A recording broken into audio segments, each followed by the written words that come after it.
Olá, estamos dando início a mais um programa Debates Le Monde Diplomatique Brasil, uma iniciativa do jornal Le Monde Diplomatique Brasil em parceria com a TV PUC, o Canal Universitário e a TVT, a TV dos Trabalhadores. Hoje nós vamos tratar de um tema que está afligindo todo mundo.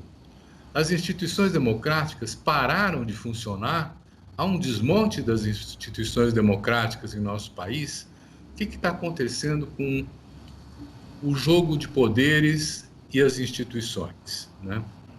Para tratar dessas questões, nós convidamos dois especialistas, né, que eu vou apresentar agora.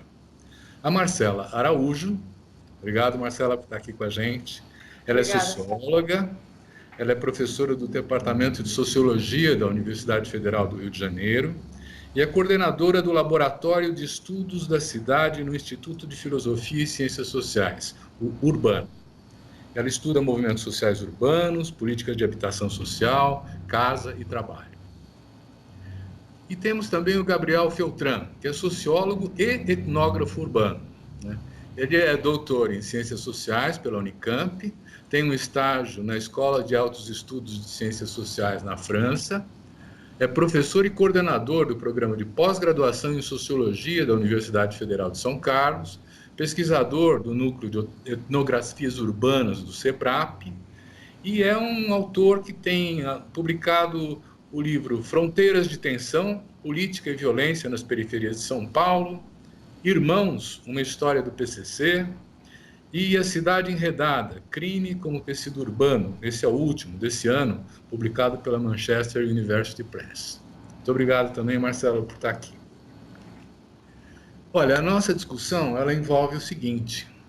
Nós estamos vendo, por exemplo, a justiça entrar no mundo da política e intervir, né, nos governos municipais, governos estaduais, governos federais. Nós tivemos agora mesmo, por exemplo, o governador Witzel do Rio de Janeiro afastado, né, e temos inúmeros casos de como, de alguma maneira, nem a Constituição está sendo respeitada, nem os poderes democráticos, né, estão funcionando a contento. E a primeira questão para o Gabriel que eu vou fazer é: Gabriel, você também vê que os poderes democráticos, as instituições estão fragilizadas? Por quê, hein? Legal, obrigado, Silvio. Antes de mais nada, obrigado pelo convite. É um prazer estar com vocês, com o Silvio, com a Marcela, e discutindo temas que são da ordem do dia, né? Eu acho que sim, que as instituições democráticas estão ameaçadas, e eu tenho refletido sobre isso com um monte de colegas, estudantes, há algum tempo, né? A gente tem tentado justamente entender por que, de onde vêm essas ameaças e o que está acontecendo com a gente nesse momento, né? Uma situação diferente na medida em que a gente sente que vive um período autoritário e, ao mesmo tempo, a gente sempre sente que há também algum nível de normalidade nas instituições. O Congresso continua funcionando, o STF continua funcionando, os legislativos municipais, estaduais continuam funcionando, a imprensa continua, em tese, tendo liberdade, mas tem algo acontecendo que faz com que a gente se pergunte, de fato, se a gente está vivendo numa democracia, no sentido substantivo do termo, e mesmo no sentido institucional do termo, ou não, né? Então, essa eu acho que é uma questão para a gente pensar junto. No que eu tenho pensado, a gente tem visto ultimamente uma espécie de força centrípeta, de um monte de formações políticas que nas décadas anteriores, né, a partir da nossa redemocratização, em meados dos anos 80, durante os anos 90, no começo dos anos 2000, essas formas políticas mais autoritárias, elas estavam, digamos, nas margens do sistema político, né? E a gente tinha um centro do sistema político garantido por uma lógica propriamente democrática das instituições, da burocracia estatal. E ainda que a gente soubesse, né, que as desigualdades no Brasil continuavam gigantescas, que a gente continuava enfrentando problemas muito sérios, a gente tinha, digamos, uma racionalidade democrática preservada nesse núcleo do sistema político, né? E eu estou usando essa ideia de centro e margem justamente porque o meu trabalho de campo é um trabalho nas periferias, nas favelas de São Paulo, né?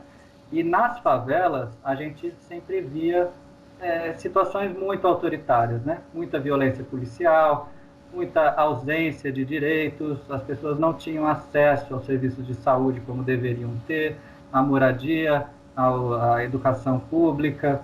Eu trabalho especificamente com a molecada que está mais próxima do crime. A gente via meninos de 15, 16 anos com defasagem escolar de 7 anos, de 8 anos, coisa que a gente considerava já não deveria existir num país democrático em que houvesse direitos espalhados para todo mundo.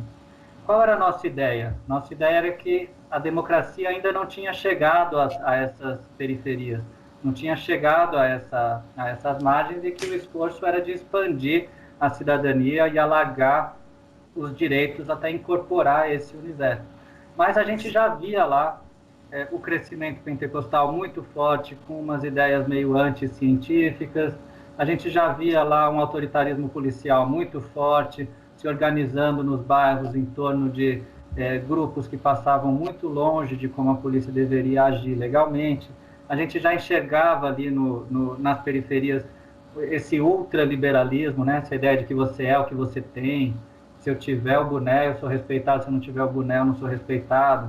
Então a gente já via elementos do que parecia ser o resquício de um mundo autoritário que a democracia estava se alargando para superar. Mas eu acho que o que aconteceu nesse período, e com isso eu passo a palavra, né, nessa primeira intervenção, eu acho que o que houve foi uma força centrípeta mesmo, como eu estava dizendo, né? Esses elementos autoritários, esses elementos antidemocráticos, essas formas de ação política que não cabiam numa ordem democrática, elas vieram para o centro do espectro político e chacoalharam aquelas certezas que a gente tinha de que a democracia estava estabelecida e poderia se alargar. É assim que eu tenho pensado o quadro mais geral, e é por isso que a gente vê hoje, né, esses elementos do autoritarismo policial, um certo fundamentalismo religioso anticientificista, de um militarismo antidemocrático, de um jeito de pensar extremamente monetarizado e sem pensar o que significam as medidas econômicas, né, que estão sendo propagadas. A gente vê isso agora no centro da cena pública, e a gente vê que essas coisas abalam, de fato, as instituições democráticas, né? Muito bom. Marcela, a professora Vera Teles tem uma imagem que é bem interessante, que ela fala assim, tem um cupim roendo as instituições democráticas, né? E como você está especializada no tema da cidade, você percebe esse cupim roendo as instituições democráticas? Como é que é isso? Oi, Silvio e Gabriel. Primeiro, agradecer o convite para estar participando do debate. Eu acho a imagem que a Vera Teles coloca muito interessante, né? Um cupim que rói de dentro as instituições. E eu vou até pegar alguns ganchos do que o Gabriel estava falando, especialmente no que diz respeito ao militarismo, né, que a gente tem visto de forma muito enfática e muito presente, tanto imagética quanto ideologicamente, né, na nossa vida pública hoje em dia, para remontar a nossa redemocratização e de repente, o ovo desse cupim que ficou ali, né, que persistiu mesmo com a Constituinte, né, com a transição, com a formação das nossas instituições democráticas nos anos 80.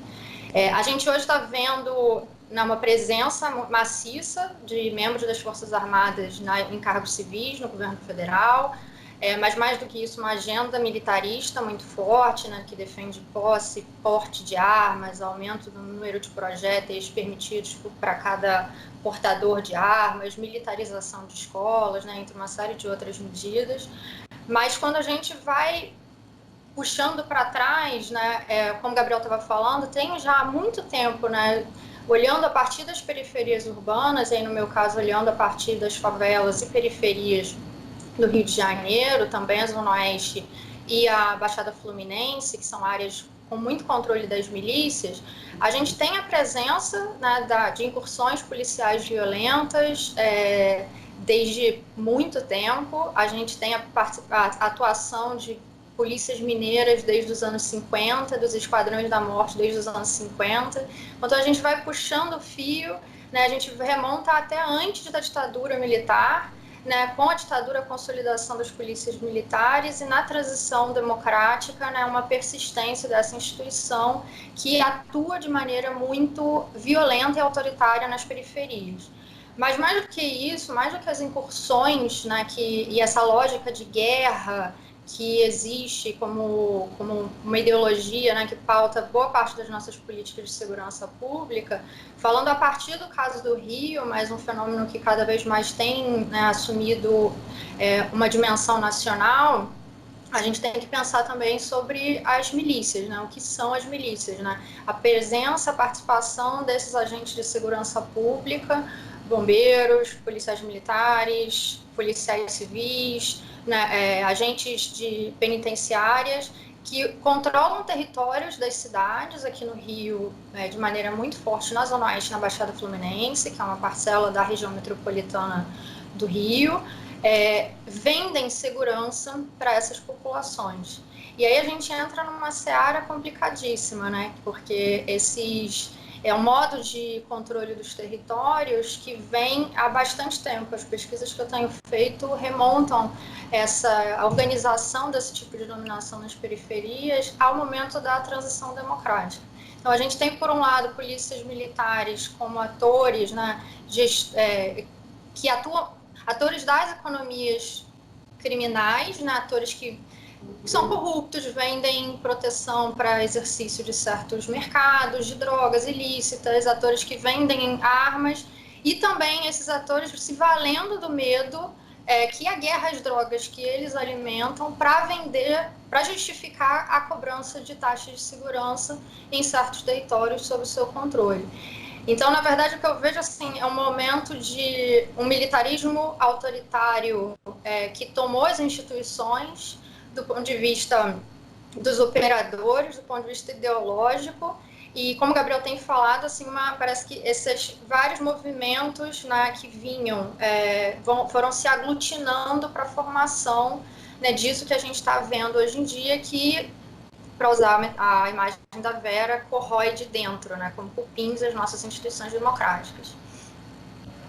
Então, eu fico impressionado com isso, mas eu fico me perguntando também, bom, essas milícias, esse tipo de arbitrariedade que já é anterior ao período de redemocratização, ele tem que contar com a anuência do poder público, porque senão ele não opera, não é? Quer dizer, quando a gente está falando de crime organizado, não é na horizontal, é na vertical. Onde é que está a cúpula, né, desse crime organizado? Quer dizer, então, Gabriel, fala um pouco do cupim, como você está vendo também. Quer dizer, eu acho a imagem muito boa, né? Quer dizer, no sentido dessa articulação do sistema político com esse sistema de controle na base da sociedade. Como é que é?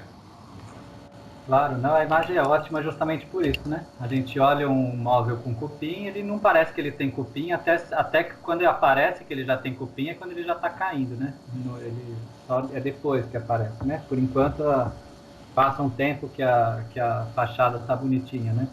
Uhum. Mas o que a gente vem estudando, etc., como a Marcela falou, esses processos sempre foram disputados, né? A democracia nunca foi um consenso no Brasil. Sempre houve disputa em torno de organizar a vida política de um modo democrático ou de um modo autoritário. A gente alternou muitos períodos de autoritarismo explícito com períodos democráticos curtos, e a gente vivia um período já relativamente longo, né, de instituições democráticas. Mas o que a gente vem notando é que essas conexões que se faziam, né, até certa altura dentro do universo esperado para a luta democrática, movimentos sociais, espaço público, debate público, imprensa, depois a gente tem partidos políticos que organizam programas políticos, cada partido representa uma parcela da sociedade, ou alguns interesses, né, de cada sociedade. O que eu tenho pensado é que o cupim corroeu essas representatividades e essas possibilidades de organização da nossa própria cabeça para entender o sistema político dessa maneira. Então, a ideia de massas que eu tenho trabalhado, com inspiração na Hannah Arendt, lá, que inclusive eu estudei com a Vera Teles, A ideia de massas é justamente para chamar atenção para isso, né? Você tem, por exemplo, no movimento bolsonarista hoje, você não tem só uma elite econômica que está agindo contra um grupo popular, e então a disputa de poder seria em estratos da sociedade que estão um acima, um abaixo. Você vai ter nos grupos mais pauperizados bolsonaristas, nos grupos ligados ao mundo dos trabalhadores, você vai ter bolsonaristas, dentro de fábricas você vai ter bolsonaristas, você vai ter bolsonaristas de classe média baixa, de classe média alta, de elite, do capital financeiro, dos fazendeiros, etc. Então, a imagem que a gente estava pensando era mais o que o Thompson trabalha no Luta de Classes sem classes, né? Ele fala, a sociedade está se reorganizando, ele está falando da sociedade inglesa do século XVIII, né? Mas a metáfora é boa para pensar aqui, né? A gente está passando por uma transição, as camadas sociais estão se reorganizando e você tem umas novas alianças. Do mesmo jeito que na esquerda tem gente de elite até grupos muito populares, trabalhadores, e você tem uma espécie de reorganização da representação política, né? Então, os evangélicos, por exemplo, eles estão em todos os partidos políticos. Mas na hora que a votação é ideológica, por uma pauta evangélica, não é o sistema partidário que explica a votação na Câmara, é o pertencimento religioso. E o Estado deveria ser laico, o pertencimento religioso não poderia explicar as decisões, né? Então você tem uma espécie de subversão daquilo que a gente esperava que fossem os canais de expressão, né, dos interesses sociais ou das demandas sociais. Então essa coisa fica meio difusa e abre espaço para manipulações de todos os tipos, né? Esse monte de clichê, esse monte de fake news, esse monte de informação que não passa por um crivo, né, do mundo político e joga diretamente na cena pública um monte de gente que não passou por processo nenhum de formação pública, né? Então é a hora que a gente falou o inferno do acadêmico, né? Você estuda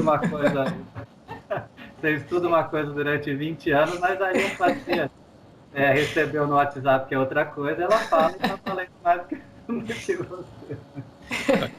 Isso é muito importante. Inclusive, esse estudo, essas pesquisas que vocês realizam, elas estão muito ancoradas, vamos dizer assim, numa percepção de como vai mudando a opinião da população, né? Como é que as narrativas vão penetrando, vamos dizer assim, os grupos sociais, né? E, de fato, hoje as pesquisas dizem que tem alguma coisa como 35% da população, agora depois dos R$600 do auxílio emergência, que estão apoiando o governo, que estão apoiando o Bolsonaro, né? Quer dizer, então, para mergulhar um pouco mais fundo, vamos dizer assim, nas raízes desse processo, Marcela, você vê como é que essa dinâmica dessa disputa de narrativas em torno de direitos, de violência, essas coisas, se organiza nesse pedaço da periferia? Olha, eu acho que para discutir isso a gente precisa pensar, eu tenho me colocado bastante esse desafio nesse momento, dois atores políticos bastante importantes nas periferias urbanas são as associações de moradores, por um lado, né, tantas das organizações não governamentais, ou enfim, grupos locais, e a relação deles com movimentos sociais urbanos antigos, né? O que está acontecendo? A gente tem agora, aqui no Rio, pelo menos, né? Vou falar de maneira um pouco localizada para poder dar dados um pouco mais substantivos. A gente tem, nesse momento da pandemia, a gente viu, né, uma série de movimentações, mobilizações, né, em favelas, em periferias, para garantir que as pessoas tivessem condições mínimas, né, de acesso à comida, acesso a cestas básicas, né, orientações, encaminhamentos para hospitais, informações. E foi muito interessante porque a gente viu uma movimentação de jovens muito forte, né, mas que já vinham de um processo de socialização política, apesar da pouca idade, né, dentro de projetos, né, ligados a ONGs, dentro de uma rede política que já existia nas favelas e nas periferias.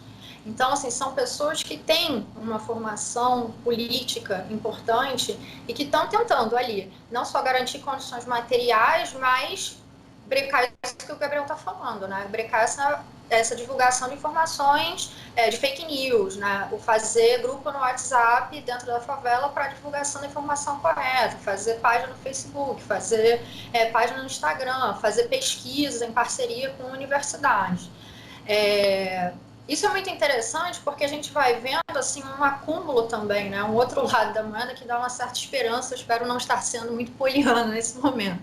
Mas são movimentos que pontuais, mas eles vão proliferando e vão mostrando um acúmulo, né, de socialização política que é muito interessante. Então, é uma galera que está junto, que vai mobilizar, que teve formação em projeto, que vai mobilizar, vai chegar junto do pessoal que já era de associação de moradores, né, que tem uma luta, tem uma articulações para fora das favelas, para cima, né, para as federações e tudo. Então, assim, tem por um lado esse movimento que eu acho bastante interessante. Por outro lado, a gente, que infelizmente, né, na sociologia a gente aprende a falar por um lado sempre por outro lado, quando a gente vai para certos territórios, especialmente nas áreas de milícia, o que a gente vê são associações de moradores como atores políticos da dominação desses grupos milicianos. Então, assim, tem essa figura, né, que foi tão importante da organização, né, pela permanência, contra as remoções, pela habitação, né, direito à cidade, reforma urbana, uma série de obras, mutirões que melhoraram condições de vida nas periferias. A gente também vê muitas associações de moradores em certos territórios que são elas mesmas, né, as administradoras de um poder político absolutamente autoritário e violento. E associações que são antigas também.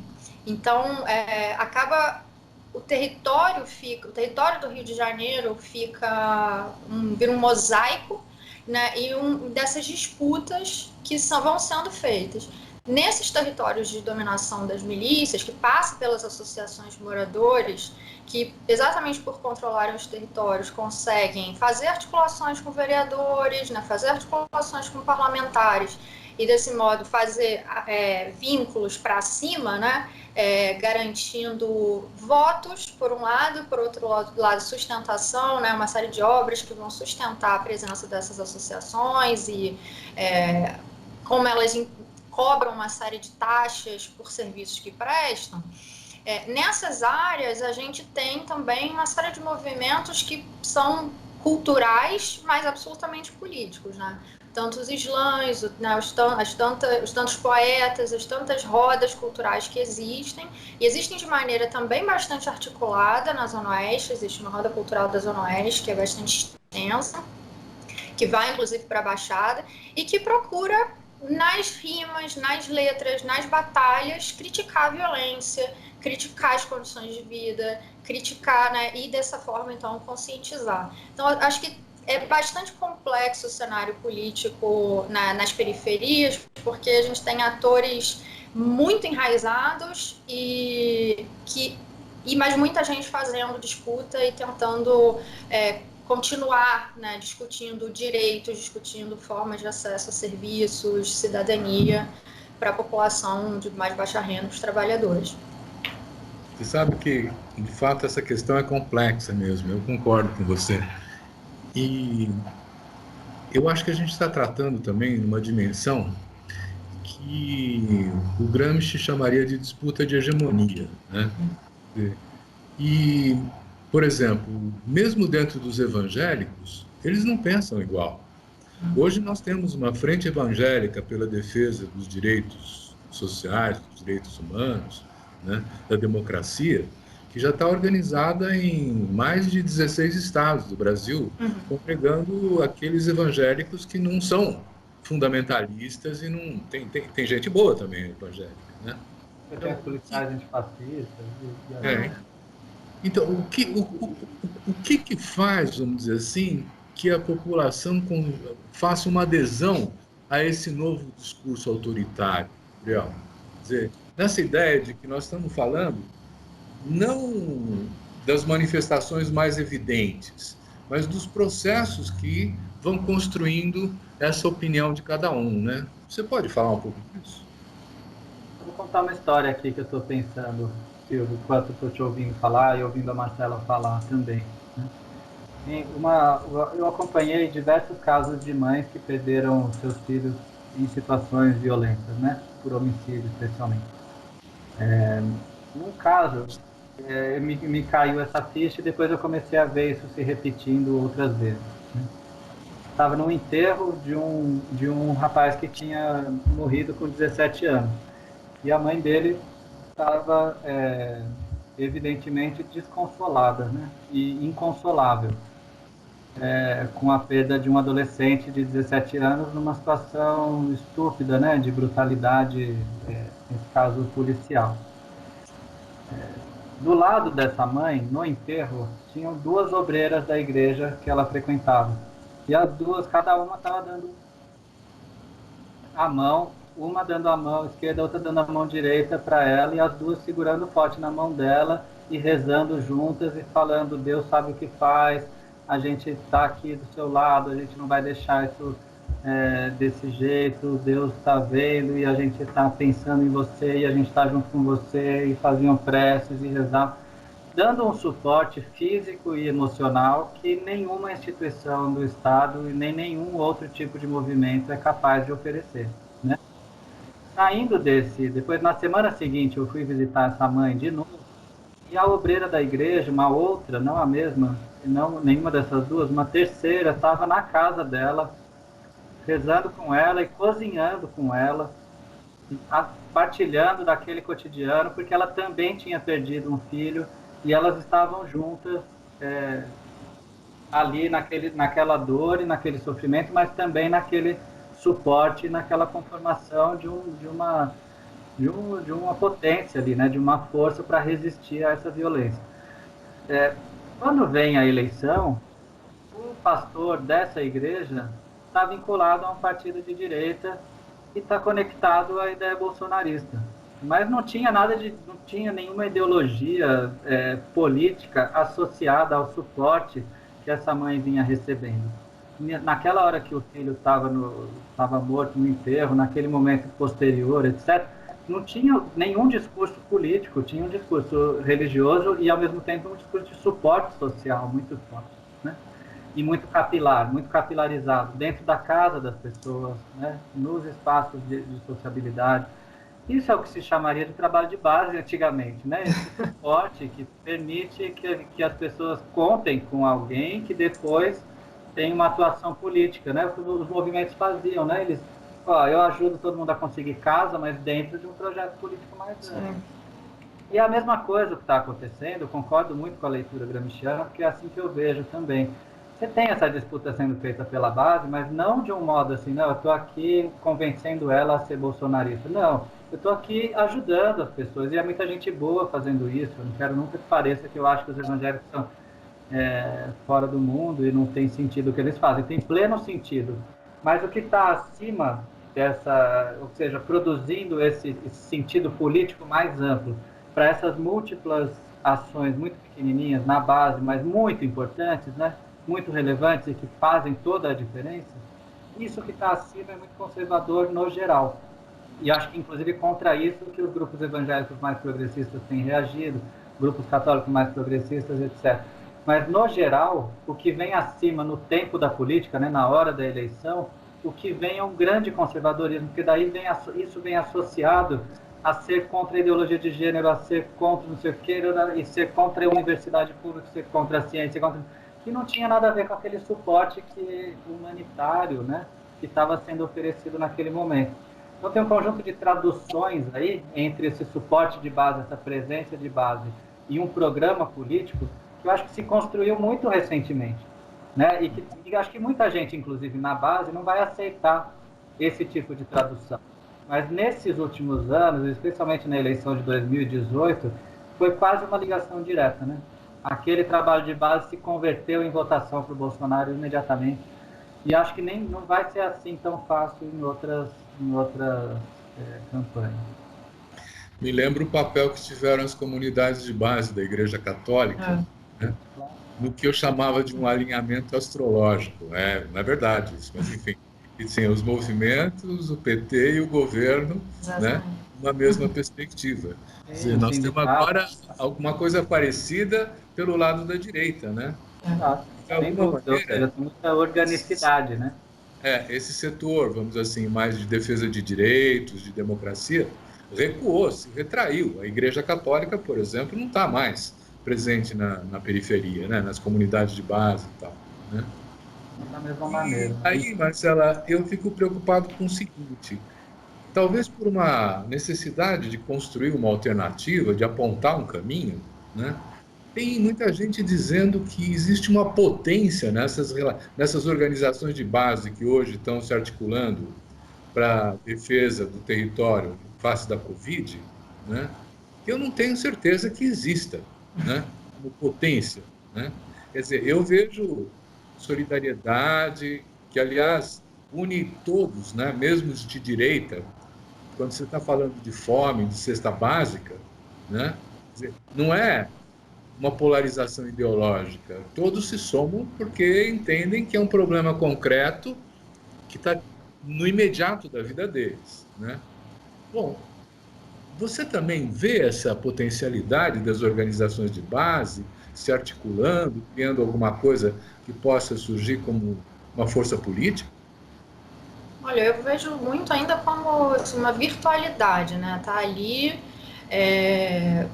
e tem que ser feito alguma coisa com isso. Assim, um esforço de realmente, como o Gabriel estava falando, de tradução, concordo muito com a leitura, de tradução nesse momento, de criar mediadores, né? Que consigam fazer essas cadeias, né? E subir em escala, fazer traduções que subam em escala para articulação novamente dentro de um programa, né, que não seja autoritário, que seja em defesa dos direitos. Se vai acontecer, não sei, a gente não consegue fazer exercício de futurologia. Eu venho recentemente, né, num projeto um projeto de extensão da universidade, em parceria com o pessoal do Dicionário de Favelas, da Fiocruz. A gente estava organizando muitas rodas de conversa, né, com o pessoal das favelas, das periferias, para entender de vários lugares, várias gerações, né, para pegar um pouco a pluralidade assim, do que são as periferias urbanas aqui no Rio. E uma coisa que tem aparecido, duas coisas que têm aparecido muito fortemente. Primeiro, a necessidade de criar articulações, né, de que se junte as atividades, as várias iniciativas dos coletivos que trabalham numa lógica horizontal com, né, movimentos que façam o trabalho na vertical. A outra coisa que tem aparecido muito fortemente, que aí eu acho que é um desafio grande para a gente realmente conseguir dar o pulo do gato, né, e transformar essa potência em organização, é a questão do ganho da vida dessas pessoas, né? Isso não está dado. Assim, e especialmente nesse momento da pandemia, mas isso vem de antes, isso não está dado. E eu acho que isso esbarra, e esse ponto é muito importante, porque esbarra, né, em dificuldades que a gente vinha enfrentando nos últimos anos, né, dos sindicatos, né, de partidos de esquerda, em dialogar com essa população periférica, porque cada vez mais foi sendo relegada a formas de trabalho que são trabalho na viração. Então, são soltas. São pessoas, né, que... Bom, assalariamento também nunca foi exatamente já foi muito maior do que é hoje em dia, mas a gente também teve nos últimos anos, né, um esfarelamento, né, dessas posições no mercado de trabalho que vai soltando as pessoas nos seus trabalhos por conta própria. Você junta isso, né, a falta desses mediadores, realmente a gente vê nas periferias são pessoas, né, se virando para ganhar a vida, tocar, conseguir um apoio, uma ajuda que é pontual, e quem está ali na ponta fazendo isso são as igrejas evangélicas, que nem o Gabriel estava falando. Talvez a pandemia tenha criado ocasião para a gente para isso, voltar a pensar solidariedades territoriais. Mas a gente precisa de um esforço, né, que consiga juntar outras dimensões que estão fragmentadas na vida dessas pessoas para fazer traduções, né, para pensar direitos trabalhistas, para fazer mediações e realmente criar uma organização que seja mais sólida e extraterritorial, né? Porque não é uma questão territorial, né? Não é? A gente fala a partir, né, das periferias urbanas, mas não é uma questão de moradia, de forma de moradia, né? Tem uma questão de classe aí que também tem que ser recuperada nesse debate. E faltam, acho que, pensar essas formas de organização destas novas formas de trabalho. A gente tem visto, né? Tem começado a surgir algumas, mas ainda também muito embrionárias. Eu não sei, eu quero acreditar que sim, há potencialidade, mas tem muito esforço ainda de tradução, organização e construção de novos mediadores, assim, que não necessariamente vão ser os atores políticos que a gente já conhecia, ou talvez sejam eles com outras linguagens. Muito bom. Eu estou pensando um pouco o que são essas instituições de mediação que você está falando, né? E eu fico pensando, Gabriel, que não tem democracia sem partido político. E o que nós fazemos numa situação dessa? Quer dizer, se você olhar em outros países, ou mesmo agora, quer dizer, o Bolsonaro não tinha partido quando ele se elegeu, né? A Porta do Sol na Espanha vai dar no Podemos, né? Então, como é que você vê essa história? O que está acontecendo com os partidos políticos brasileiros? E como é que nós vamos construir uma democracia com esses partidos que temos?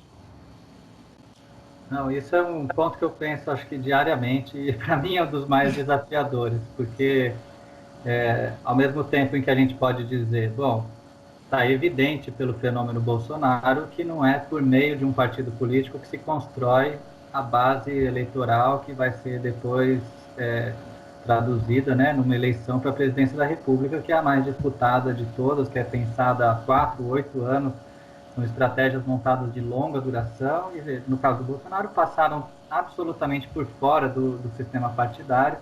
Ele se filia a um partido 3 meses antes da eleição, quando tinha o prazo que dizia que era obrigatório você estar filiado para ser candidato, então ele se filia nesse prazo, passa 3 meses de mandato, 4, 5, sai do partido, continua sem partido, né?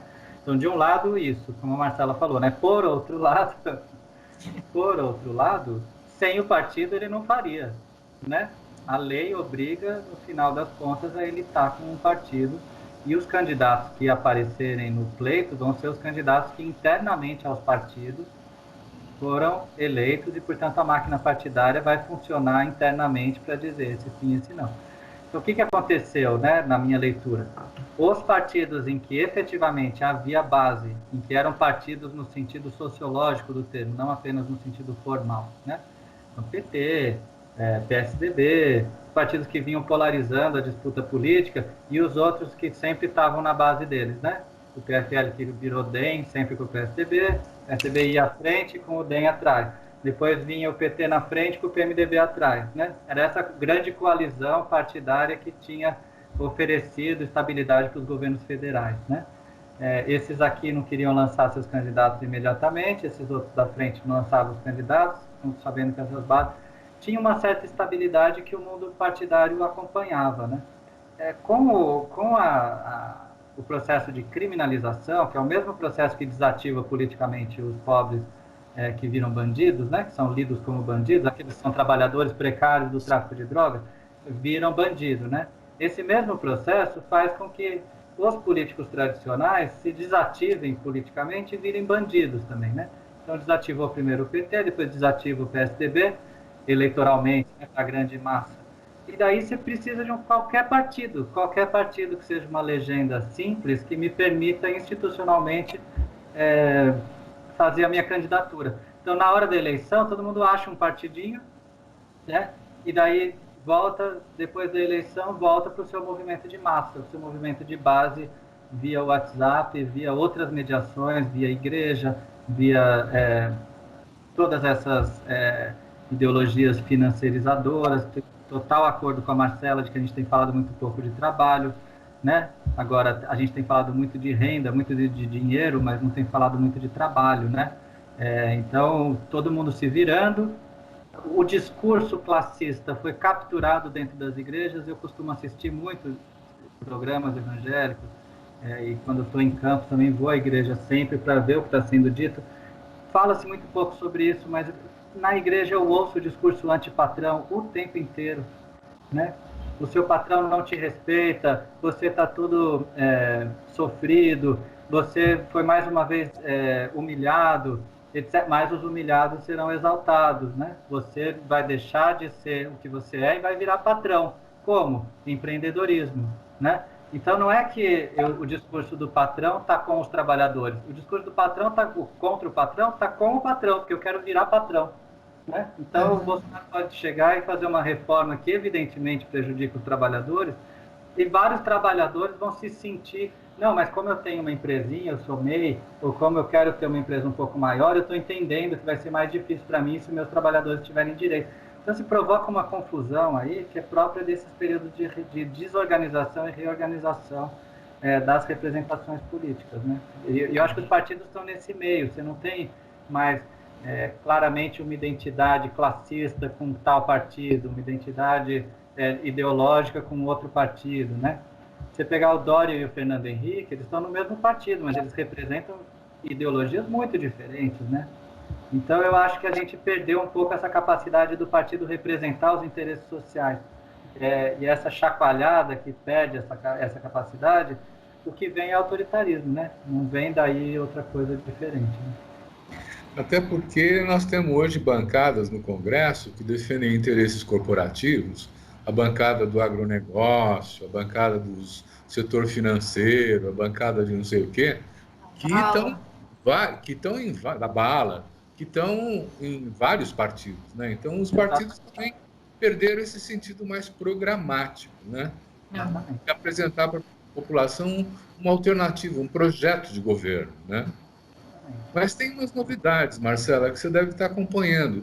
Quer dizer, eu li outro dia que para a Câmara Municipal do Rio de Janeiro vão se apresentar alguma coisa como 10 candidaturas de bancadas coletivas, né? Como é que é isso? Bom, tem que. As eleições aqui estão uma montanha russa, né? As bancadas coletivas já estão vindo, né, das eleições anteriores, são movimentos interessantes, né, pensando os mandatos, tentando despersonalizar. Eu acho que tem que ver realmente programas, pensar realmente em termos de mandatos com programas que não caiam nessa lógica de que a liderança, né, alavanca, né, votos dentro do partido e ela pode migrar de partidos para partidos. Né? Eu acho que, em grande medida, acaba reforçando também, sendo um mandato coletivo dentro dos partidos, a própria instituição partido. Acho que pode ser um movimento bastante interessante. Tá.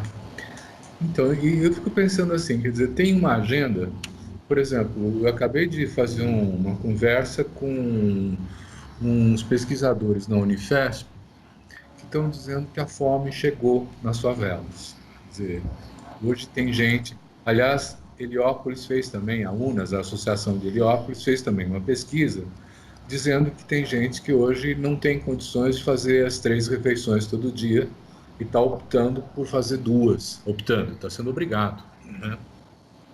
E aí eu fico pensando, como é que se faz o vínculo entre as necessidades reais e concretas que estão sendo postas, não só pela emergência, mas pela desigualdade, pela pobreza, né? E as plataformas políticas. Quer dizer, eu não vejo nenhuma discussão sobre eleições municipais até agora, mas também não vejo como se pode expressar no campo da política essas demandas sociais que estão sendo apresentadas. Qual que é a sua opinião, Gabriel? Eu sou bem arendtiano nesse sentido. Eu acho que o mundo das necessidades, ele inibe a participação política, de modo mais geral.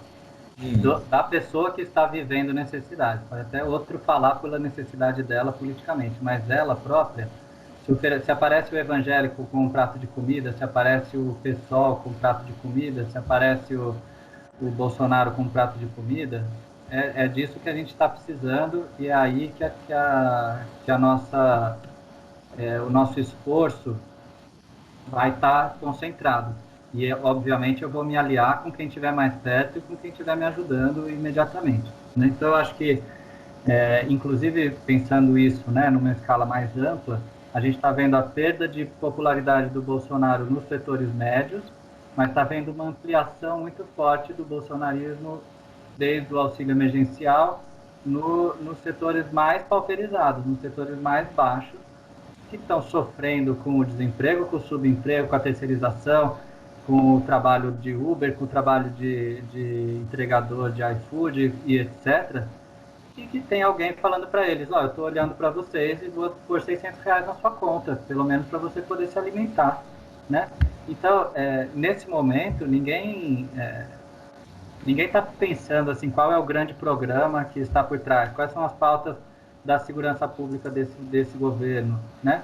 O que eu estava escrevendo no Diário de Campo esses dias em que um policial que eu tinha entrevistado, e a gente sabia que era um policial envolvido em muitos sistemas de corrupção e tal, e uma mãe que tinha perdido um filho por mortes, por policiais envolvidos nesse mesmo rolo de corrupção, estavam na mesma igreja. Então, se você pensa assim, não, essa pessoa está aqui do lado de quem é vítima da polícia. Não, esse outro está do lado de quem é o violento. Não, na verdade, ali na vida cotidiana, as pessoas estão querendo resolver os problemas delas e a igreja é um suporte, né? Então, o outro está cheio de trauma e também está sendo perseguido pelos colegas, não sei o quê, vai para a igreja. A mulher perdeu o filho, vai para a igreja. Então, você tem uma espécie de produção dessa necessidade massiva, né? Que está todo mundo desamparado. E aí, quem oferecer suporte ganha capacidade política imediatamente, né? Então, esse crescimento desses novos atores da extrema-direita, etc., ele passa menos por ideologização prévia e mais por auto-organização ali em torno de poder, de controle de violência, de recursos específicos, de acumulação, né? O que é milícia, né? Milícia é um grupo de homens que se reuniu, armado, e falou, vamos acumular aqui, vamos extrair dinheiro daqui, né? Desse bairro e tal, e vamos devolver segurança, né? Por isso que elas não são tão parecidas entre si, necessariamente, né? O trabalho da Marcela mostra isso. Então, eu acho que a gente produz necessidades, você produz capacidade de outros atores políticos entregarem recursos e ganharem ascendência política. Deixa eu continuar com você um instantinho, Gabriel. Agora, o auxílio emergência vai passar para R$300 até dezembro. Depois, a ideia é que ele seja substituído. Agora não mais, não está no orçamento de 2021, era a ideia de ser substituído pelo Renda Brasil, que ia ser a supressão de 27 programas sociais para juntar todo esse dinheiro, tirando dos pobres, né, para botar no Renda Brasil. Quer dizer, se o Bolsonaro ganhou prestígio oferecendo esses R$600, que aliás não foi ele que fez, foi a Câmara, mas quem se beneficiou foi ele, né? Quando passar para 300, quando acabar, sem a reativação da economia, como é que fica? Eu acho que vai ficar claro, né? Eu acho que vai ter repercussão na popularidade também. Acho que essas coisas são diretas. O Bolsonaro está disputando a base do PT, a base lulista. Para mim está muito evidente isso, né? Concordo totalmente, Gabriel. Você quer continuar a reflexão? Vai você, Marcelo. Não, vai, só que eu concordo inteiramente com essa ideia. Acho que percebeu-se, né, que uma parte do eleitorado, por exemplo, a gente sempre via aquelas votações, o mapa de votação na periferia de São Paulo, né, para usar uma coisa concreta. Então a gente via, eleição municipal era uma coisa, eleição federal era outra coisa. Eleição federal de 89 até 2010 ou 14, não sei, a votação do Lula, não, 10 foi a Dilma, né? Depois do 14 a Dilma outra vez. Essas eleições todas, o PT ganhou e a figura do Lula sempre foi muito proeminente. As pessoas votavam na Dilma porque a Dilma estava com o Lula, certo? Nível federal. Só que no nível municipal, era outra história. Vem Erundina, depois vem Pita, depois vem Maluf, depois vem Pita, depois vem Marta, depois vem Kassab, depois vem Haddad, depois vem Dória. As votações eram as mais variadas, porque uma eleição significa um tipo de recurso, outra eleição significa outro tipo de recurso e de relação com a política, né? Então, quando você está pensando essas relações, o que muita gente que votava no Lula tinha claro? O Lula é um cara que é como eu, e ele subiu, ele é um exemplo para mim, e ele é uma pessoa que entende o que eu preciso e me oferece o que eu preciso. Então, pode ver que ele está oferecendo casa, crédito, eu posso comprar minha moto com crédito, eu posso comprar uma geladeira, uma televisão, tá vendo? É o Lula, isso é o Lula, né? Agora, se fosse o Bolsonaro, isso vai ser o Bolsonaro, porque o Bolsonaro também é um cara que se comunica diretamente com as massas, também é um cara que que tem esse carisma extremamente autoritário, mas carismático, que é um cara que também propõe não, vamos pensar no que a pessoa lá está vendo. Ninguém quer saber quem é o ministro da comunicação. A pessoa quer que tenha uma novela boa para ela assistir à noite. Então, esse tipo de coisa é pior que o Lula falava também, né? Em termos formais, com conteúdos contrários, né? Uhum. Agora, o Bolsonaro brigando com o Guedes para não acabar com os direitos do funcionalismo nessa reforma dos que já estavam, aumentar produzir o Renda Brasil, que foi a demanda que o Suplicy lutou tantos mil anos para conseguir uma renda básica de cidadania, agora está com a extrema-direita. Se não tem uma disputa evidente aí por essa base, né? Por essa base que está buscando, acima de tudo, recursos, e recursos na mão de alguém que diga: eu estou olhando para você, você pertence, você faz parte disso daqui. Né?